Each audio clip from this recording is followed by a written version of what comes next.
A vast stretch of forest blankets Russia with a fourth of the world's timber reserves. Until recently, the Siberian tiger thrived here in secure isolation. Under the strict dictates of the old Soviet system, the tiger was protected. But today, enforcement is lax. Rampant poaching has dramatically reduced the population of tigers in the wild.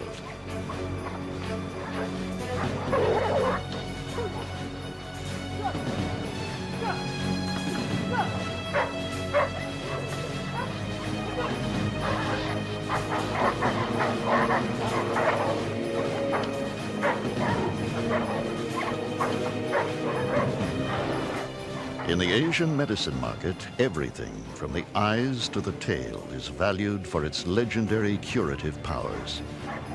The magnificent coat alone might fetch $10,000. But poachers aren't the only threat.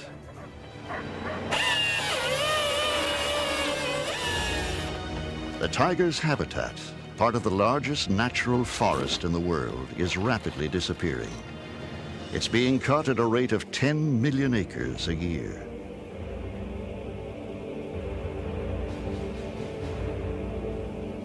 When authorities confiscate a pelt from the poachers, it must be destroyed, so it will never find its way to market.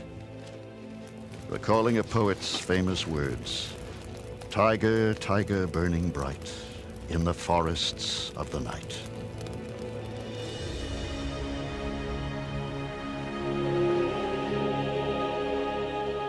The coast of eastern Siberia. The Siberian tiger once ranged across much of the Asian continent. Once, they numbered in the thousands. Now, only some 300 survive in a narrow band of mountains on the Sea of Japan.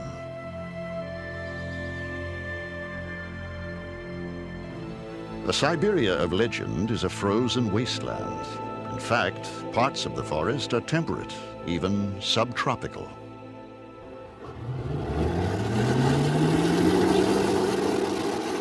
Here, Russian and American scientists are seeking to study wild Siberian tigers in a last-ditch effort to save them.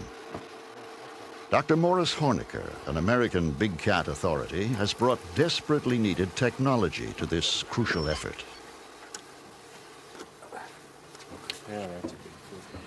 In the past, Russian scientists could study the tigers only in winter, when their tracks could be followed in the snow. Now, with radio tracking devices, the elusive cats can be studied sight unseen and year-round.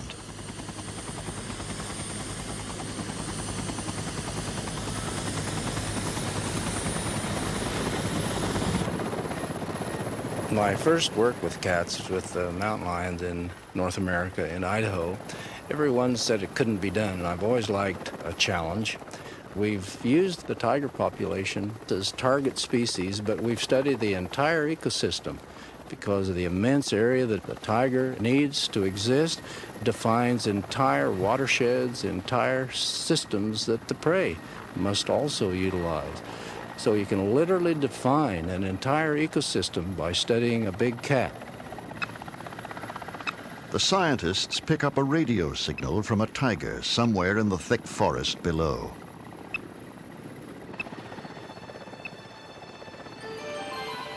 In fact, it's a number of tigers, and incredibly, they're out in the open.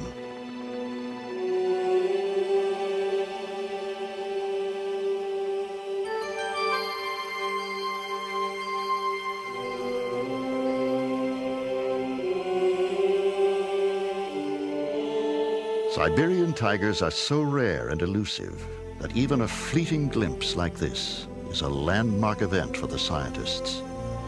When we saw that female and those cubs on this lakeshore, wide open view, first time that a female Siberian tiger and her cubs had ever been observed and photographed from the air, it was one of the most thrilling events in my professional career.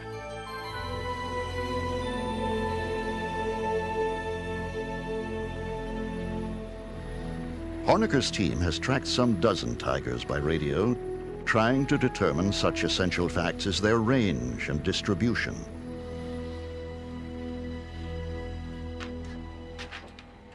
At the field lab of the Hornecker Wildlife Institute, Morris is briefed by Dale McKell, who's been coordinating the field study for the past 3 years. We've got 5 females that we've got good information on their home ranges.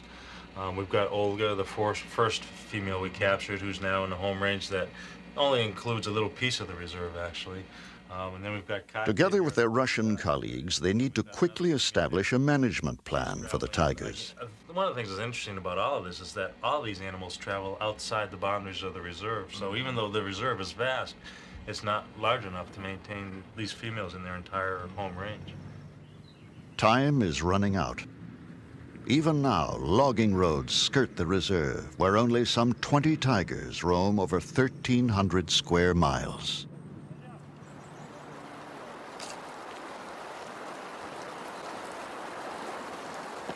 The researchers receive word that a tiger has been caught in one of their snares. A chance to add a new animal to their study group. Bart Schleyer and Dr. Hornecker prepare to sedate the tiger.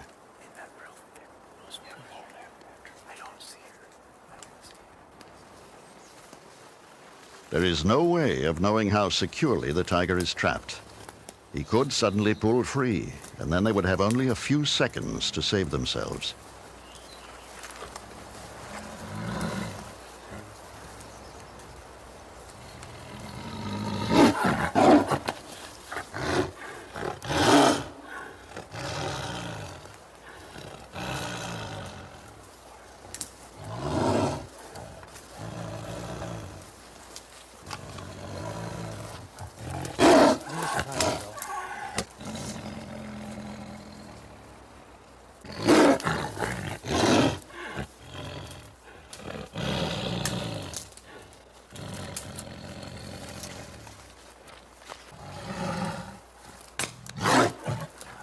A tranquilizer dart should quiet the tiger down.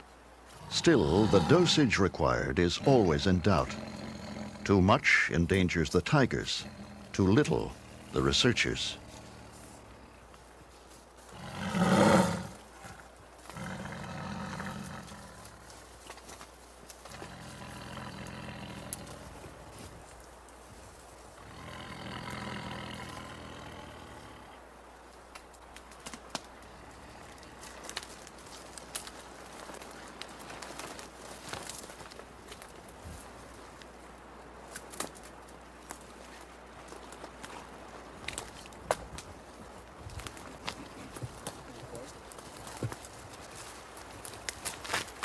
It's a 3-year-old male. When fully grown, at about age 6, he'll weigh 600 pounds or more. But even now, he's an armful. This is about all we can do, guys. He's just too heavy. This is good. They carry the tiger to better ground. Boys, top it up. Yeah. His eyes must be artificially lubricated, since the blink response is sedated. Let's get the snare off. These massive jaws can crack the spine of a wild boar with a single bite. Young male tiger. Its feet are like thickly padded snowshoes with retractable claws. Boy, he's a beautiful animal.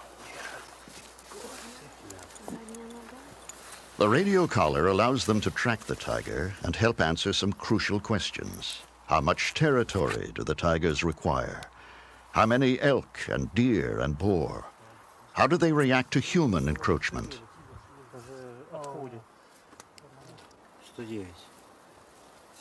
Suddenly, the tiger is having trouble breathing. They desperately try to revive him. I'm gonna get him something. If someone can keep his eyes are moving. Yeah, but his breaths are real low. You want me to keep? Yeah. Cool, cook. Mm-hmm. Give it to him. Give it to him pretty quickly, Bart.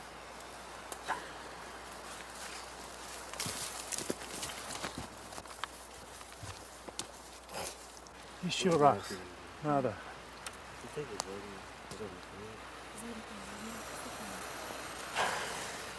That color's cut, Morris.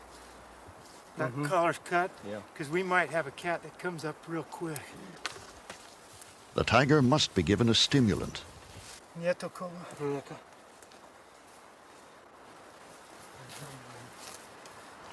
Slowly, he resumes his normal breathing rate.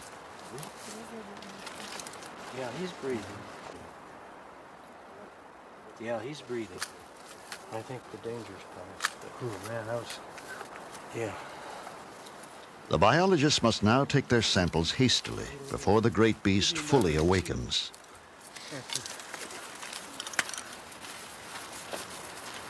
Pass me through. Right behind me.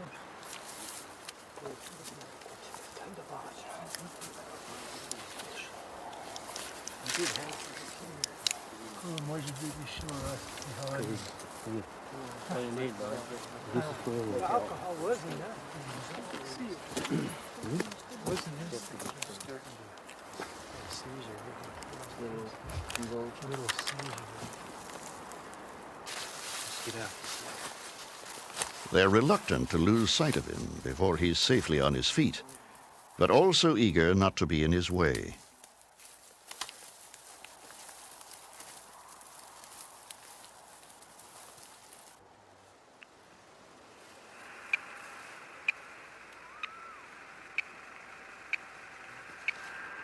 He's active. Now, at a safe distance, the team receives a signal from the radio collar. The tiger is up and about and on the prowl again. Yeah, he got up quick then.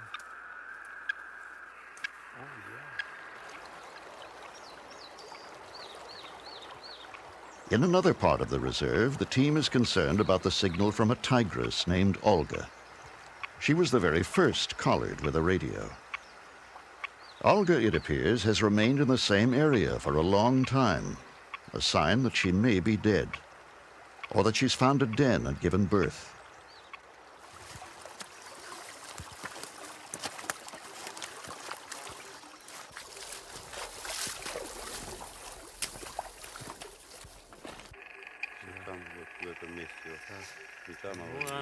Dr. Yevgeny Smirnov, Russian tiger specialist, determines that Olga is in fact moving about her den site.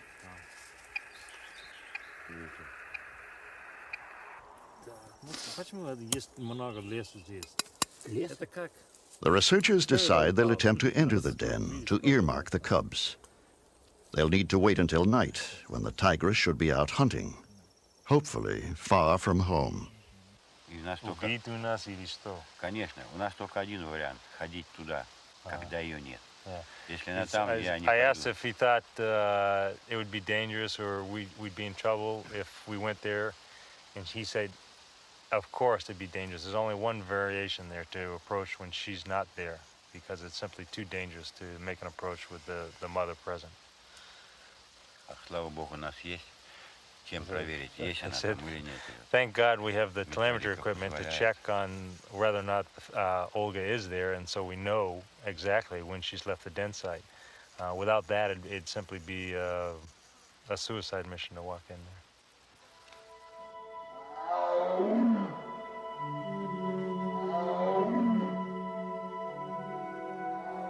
The fading radio signal indicates that Olga has left her den. But if she returns, she would probably attack instantly. They test flares they hope would drive Olga off. Protecting a den is one of the rare circumstances when a Siberian will turn man-killer.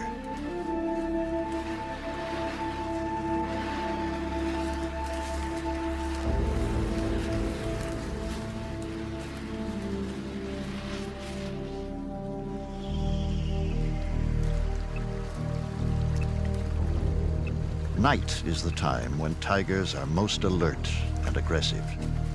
Their night vision is far superior to humans.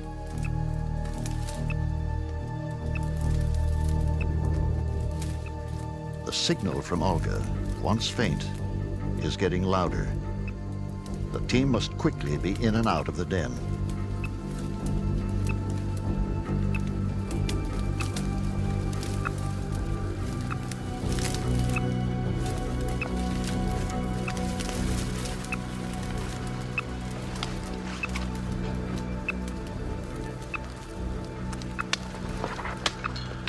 this is it. This is it, Bart. Yeah, we got the spot. Gloves soaked with tiger urine are worn so the mother will not detect their intrusion and reject her cubs.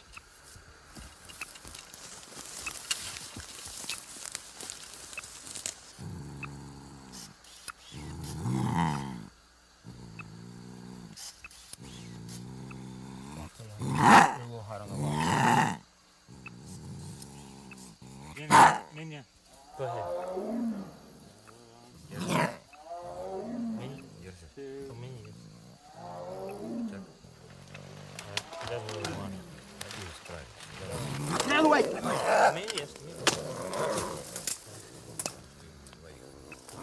Подожди.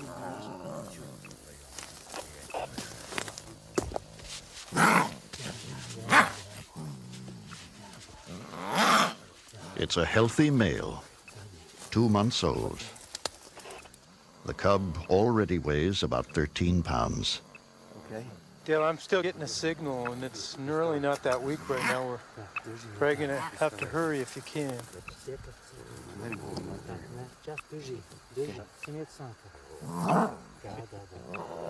Unlike other cats, tiger kittens never learn to purr.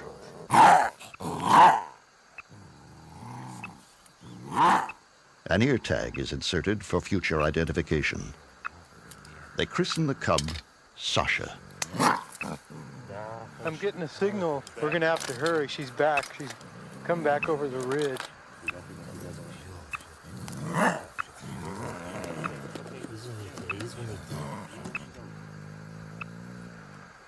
Their daring has set a new precedent. For the first time ever, scientists have examined and returned a cub to a den in the wild.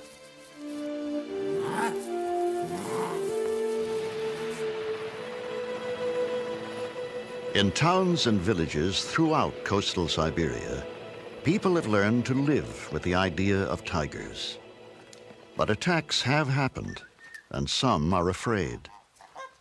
In the village of Gaivaran, however, one man is happy to have tigers in his own backyard.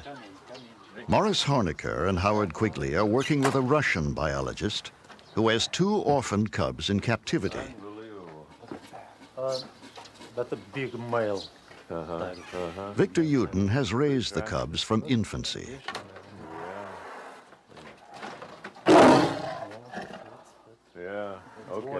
Victor is the author of a definitive natural history of the Russian wolf.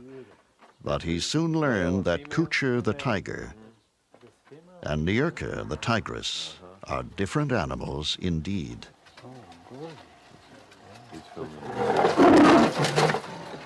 Изучение тигров в неволе просто необходимо, потому что многие стороны биологии... To study tigers in captivity is absolutely necessary, because many of their biological traits cannot be learned in the wild.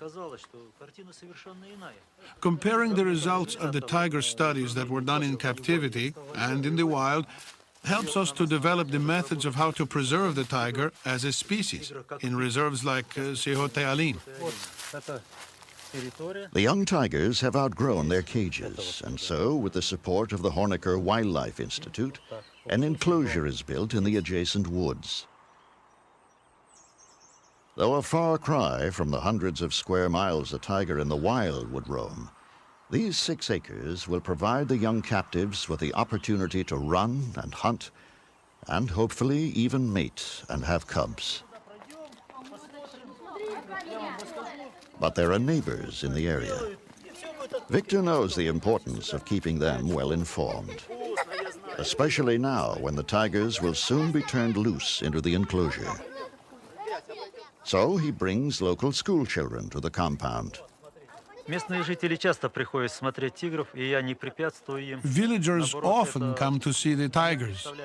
They often ask me, why keep tigers in this enclosure, since it's so different from life in the wild?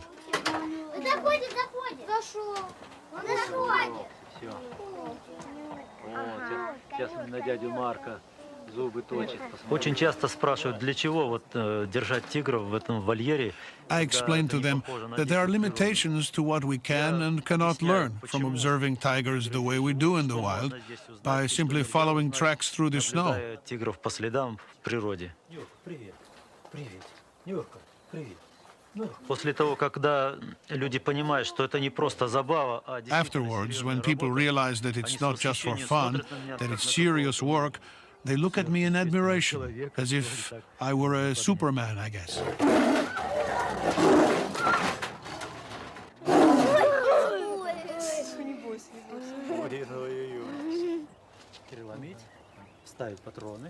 The day has come when, for the first time, the tigers will step into the natural world they were intended to rule. No one knows how they'll react to their new enclosure.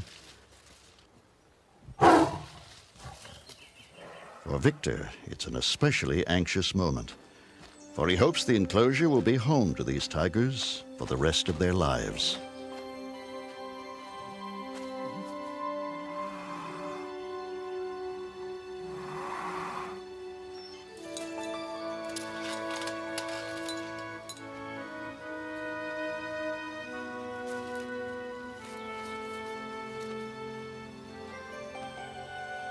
The male, Kucha, steps boldly out. For the first time, the light through the trees, the smell of grass and leaf, the feel of the soft earth. Nierka, the female, is unsure of all this and even tries to close the gate. But soon curiosity overcomes caution.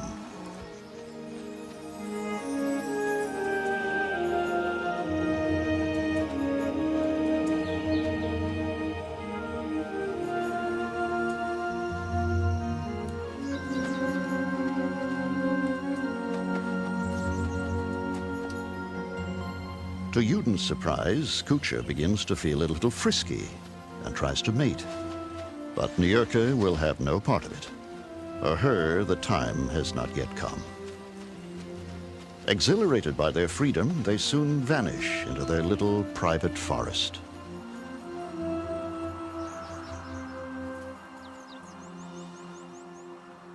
To feed his feline charges, Dr. Yuden collects roadkill. Victor feels he knows the mood of his tigers so well, he can risk entering the enclosure.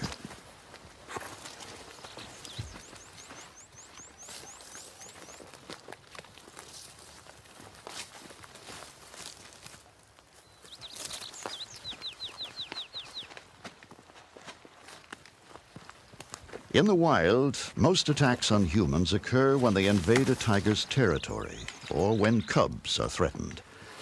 Unlike Bengal tigers, Siberians have never been known to hunt man. Very good.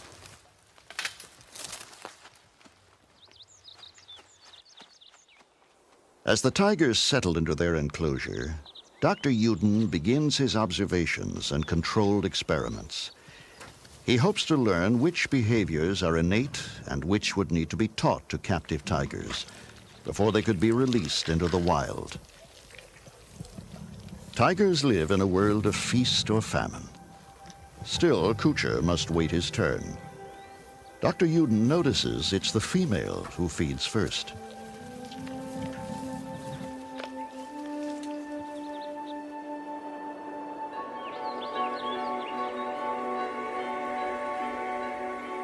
With the coming of fall, the first brisk winds blow in from the Siberian Arctic. As if designed for these autumn colors, the tigers blend with the landscape. In the wild, their coloration becomes lighter as winter approaches, anticipating snow.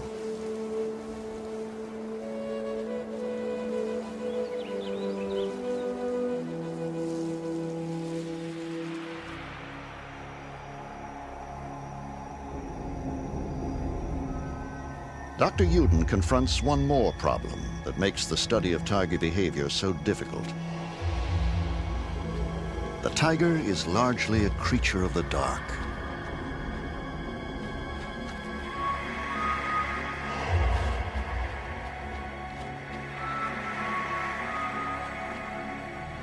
With their extraordinary night vision, Kucher and Yurka come fully alive only after sunset. Recently, they've begun to roam restlessly in the dark. Victor wonders if night has awakened an instinctive urge to hunt. When he releases a small rabbit in the enclosure, he quickly learns the answer.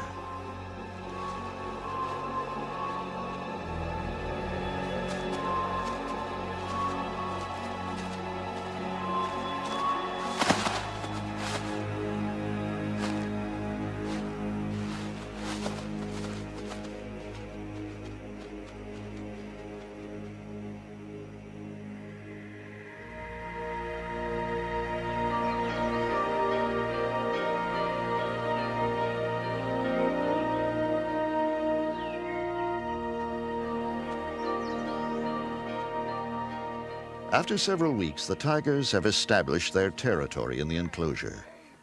How would they react to another of their own species? Uden and Hornecker set up an experiment involving a full-sized model tiger. Okay. I'm interested to see what you think of this, Victor. That as big as Kucher? Yes. Немножко убрать. О. These will match right up, Victor, like so. О. You got that back there? Yes, тут нормально. Sure. Yeah, that's a good fit. Okay, let's see what it looks like standing up. Watch the tail, Victor.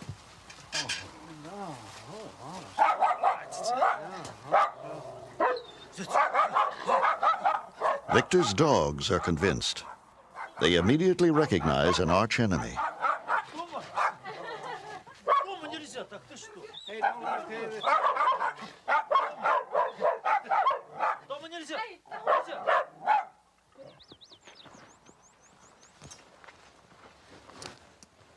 Tigers in the wild are solitary animals and fiercely territorial. Is this behavior innate or learned? And if innate, how soon does it develop? The reaction to an intruder by the captive raised tigers may help provide an answer. The scale model is covered with tiger urine, the scent that establishes territory.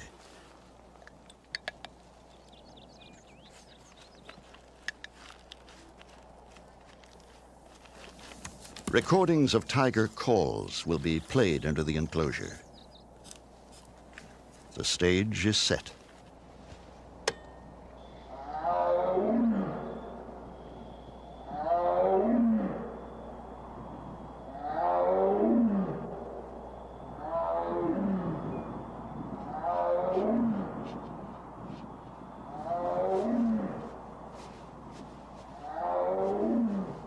Kucher, the male, is curious.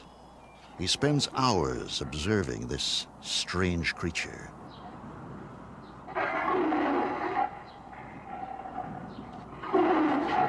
But by light of day, Kucher keeps his distance. It's only overnight that the researchers discover the tiger's real attitude towards the intruder. Every shred of color has been ripped from the model's skin. Only when the model no longer looked like a tiger did Kucher leave it alone. The defense of his territory is already a powerful instinct.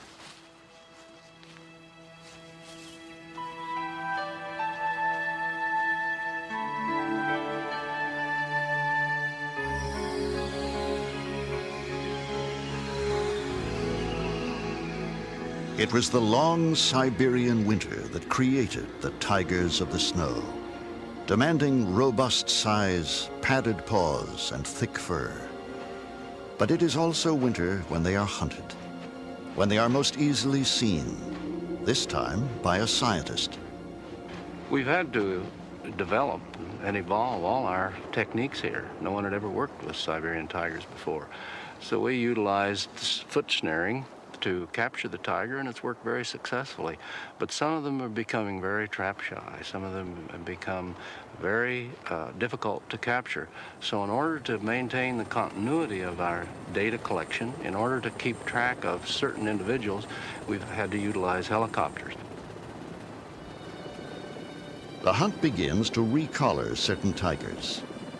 The information the collars provide is critical to understanding the boundaries required for the tiger's survival. Their territories are extensive. Females may range up to 200 square miles, males perhaps 500. Losing contact with the study animal is their greatest fear. Each one is precious to the scientists. The collars we put on animals last about 2 to 2.5 years, and then the batteries, lithium batteries, run out, so they simply need to be replaced. Once we've invested 2 years in an animal and gathering information, that animal becomes very valuable to us because it has a history. And the longer we can maintain contact with an animal, the more we learn about its life history patterns, how often it has young, how long they live, its whole life history.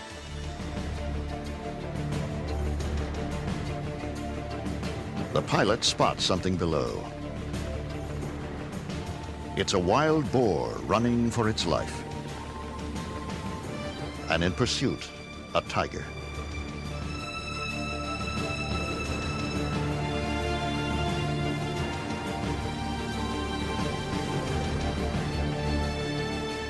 Tigers miss most of their prey.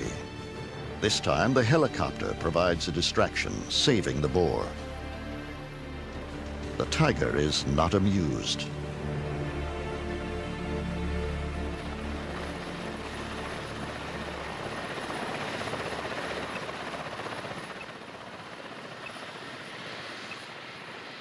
Eventually, they pick up the strong signal of another familiar tiger.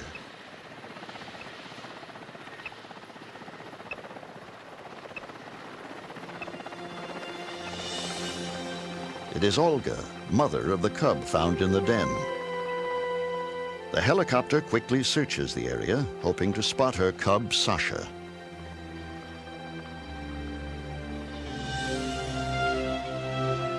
And Sasha is there. No longer a small cub, but thriving well. The young are raised by the mother alone.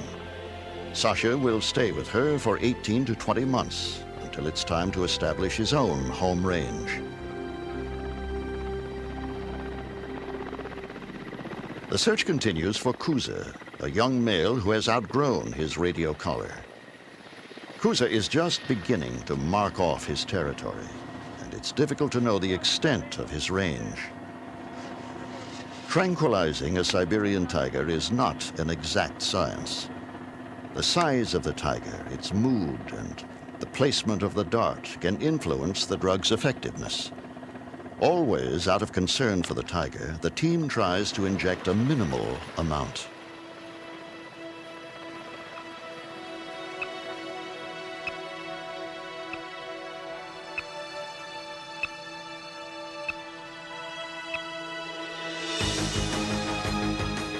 After long hours and much precious fuel, the tiger is spotted. In pursuit, the helicopter must fly very low over dense forest, a dangerous maneuver. It's a far cry from hunting on foot for Bart Schleyer. There's usually just a real narrow opportunity to dart, and sometimes there's a limb in the way, and there's been a number of times when I probably could have gotten a dart into an animal, but I'm too worried about a deflection of the dart and having the dart deflect into an improper placement in the animal, which would injure it, which we don't want. So I'm real stressed by trying to get a proper hit on an animal.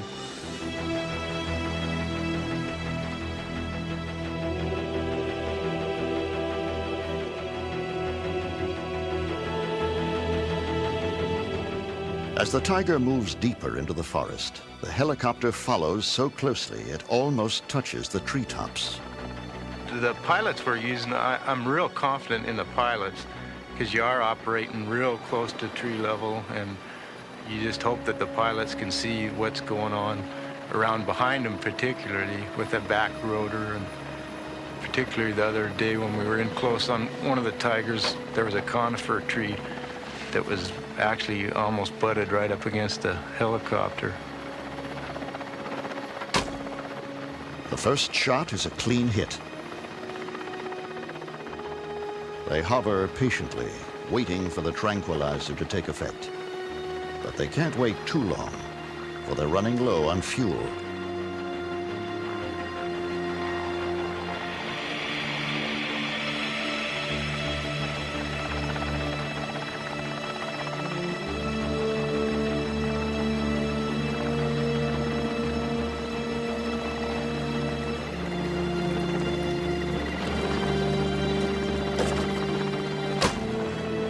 Bart fires another dart into the Tiger.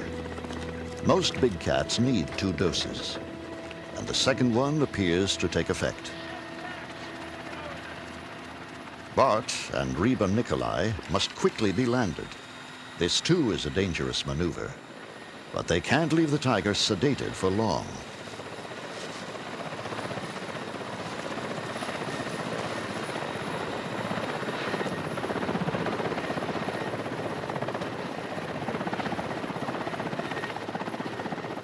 The pilot is very concerned now. They must refuel. He radios Bart to abort the mission. But Bart insists, for the Tiger's well-being, they must remain below and finish the job now. The helicopter races back to refuel.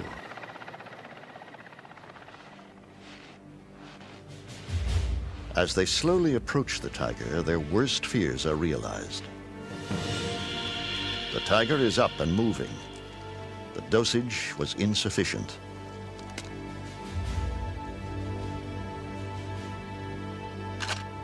Still, they must get a closer look to make sure he's all right.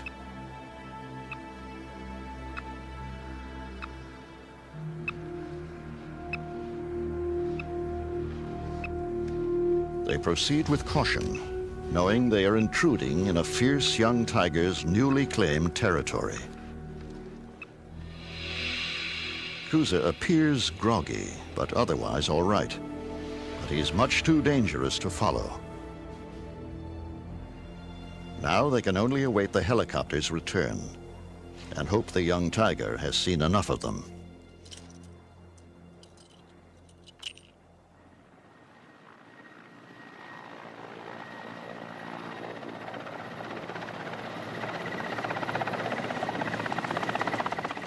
Well, now the tiger has eluded them, but at least they know where he can be found.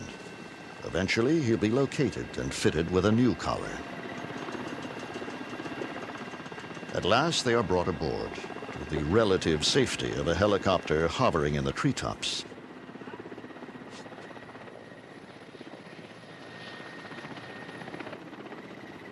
Not long after, they spot a tigress named Marivana. She is very aggressive and even climbs a tree to attack the helicopter. She only provides a better target for Bart Schleyer.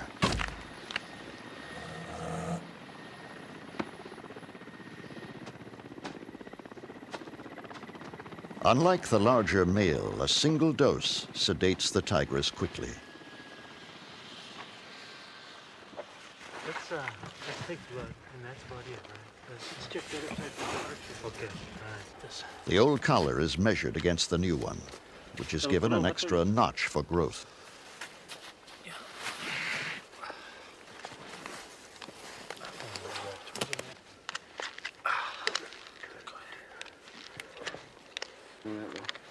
They carefully monitor her heart rate and respiration.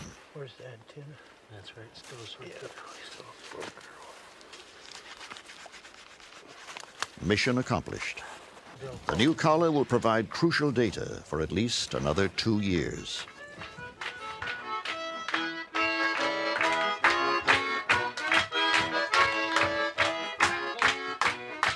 Not far from the cold, forbidding wild, the success of the venture is celebrated Russian style.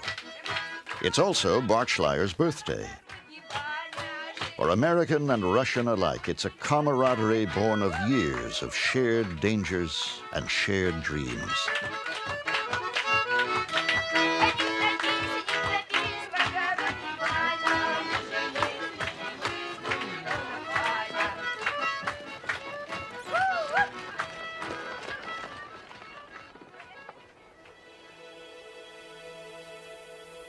At Victor Yuden's compound, winter has transformed the enclosure. The Siberian winter seems to invigorate the captive tigers. This is truly the season of the tigers of the snow.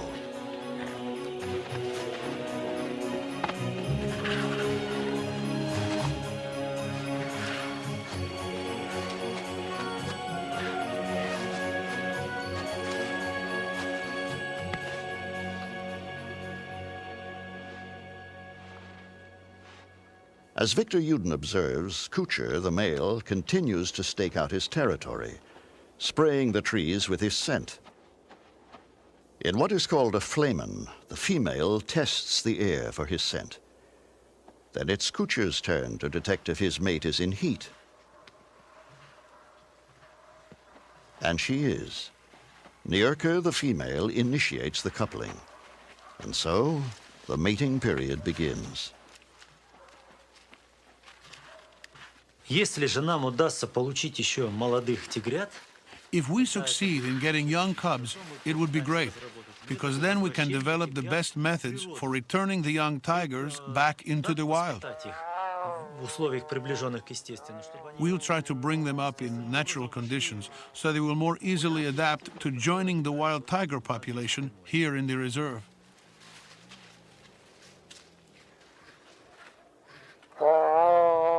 As for a successful mating, all Dr. Yuden can do is hope for results.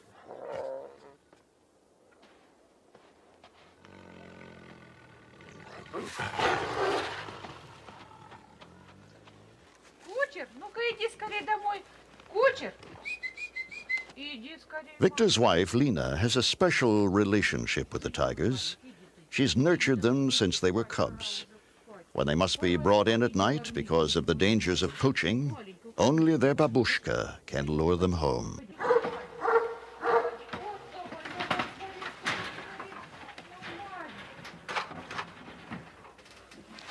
Нюрка, иди, моя маленькая, иди сюда скорее. Нюрка, иди скорее, моя маленькая. Живность, иди сюда, сюда скорее. Иди скорее, мои маленькие. Маленькие мои, маленькие, иди скорее, скорее, скорее. Иди скорее, маленькая, домой иди. Иди домой скорее, иди сюда. Вот не хочет выходить. Иди сюда, Нюрка. Нюрка, иди скорее сюда. Нюрка. Скорее, скорее, заходи домой. Over the next few days, the tigers breed often, sometimes dozens of times a day. At last, the breeding ends, and Nyurka moves into her den. She should give birth in about 100 days.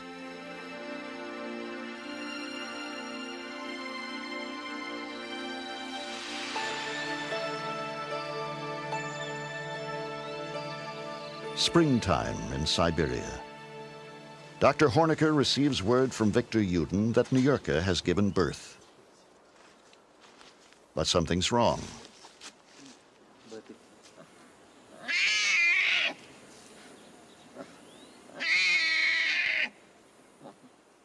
Victor's observed that the mother is not taking care of her cubs.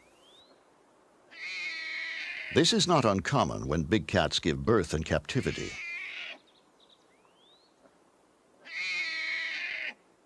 Does Victor think she's fed them at all? Вы думаете, что она их вообще кормила? Думаю, что нет. Probably not. Думаю, что нет. Then we'd better go in and look, Victor. They isolate the mother, Nyurka, so they can safely approach the den.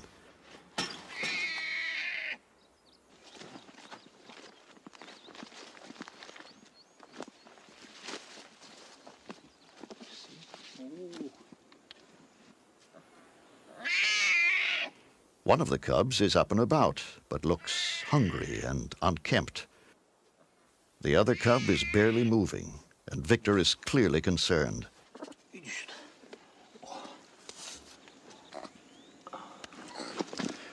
How is he? Yeah. Oh, yeah. Yeah, the poor little guy.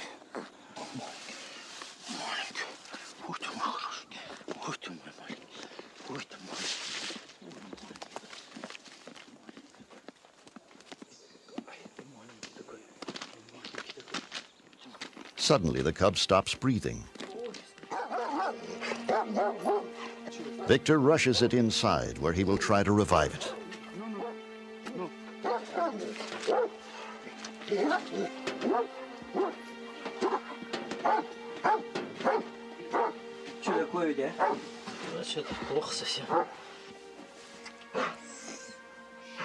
It appears the mother has neither groomed nor nursed her cubs, and this one is near death.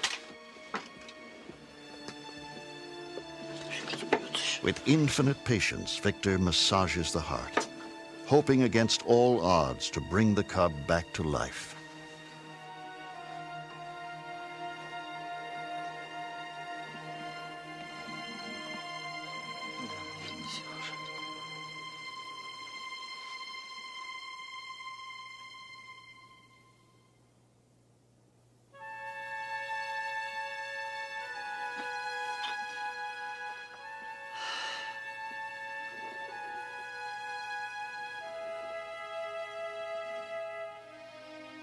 The mortality rate of Siberian tiger cubs can be up to 30%.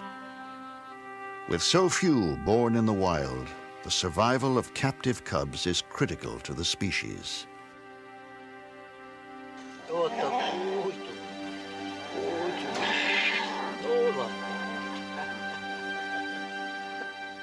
One cub is lost, but her brother, under Victor's tender nursing, recuperates quickly.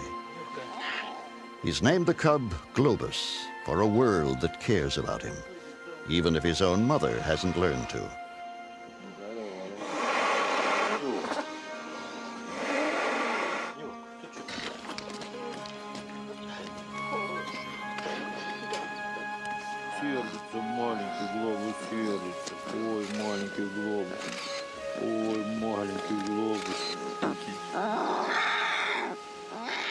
Eventually, Globus will be brought to the United States as part of a captive breeding program.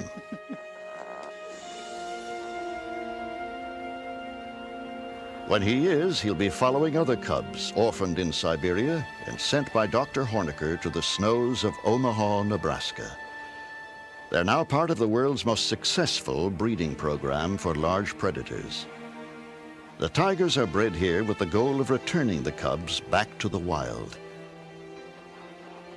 But what kind of environment will await them?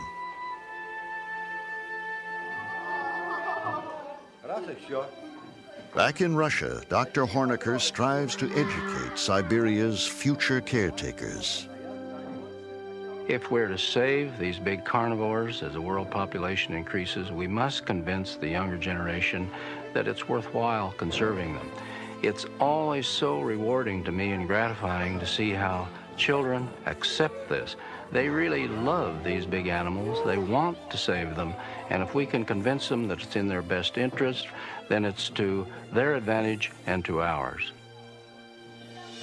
Soon, much of this magnificent forest, the Siberian tiger's last domain, may be cut down for a world hungry for lumber.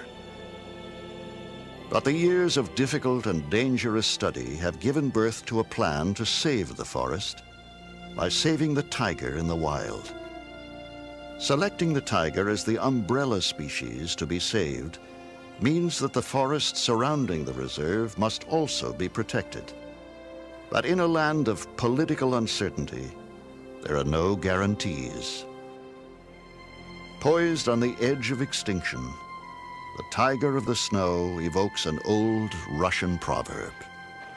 Hope is the last to die.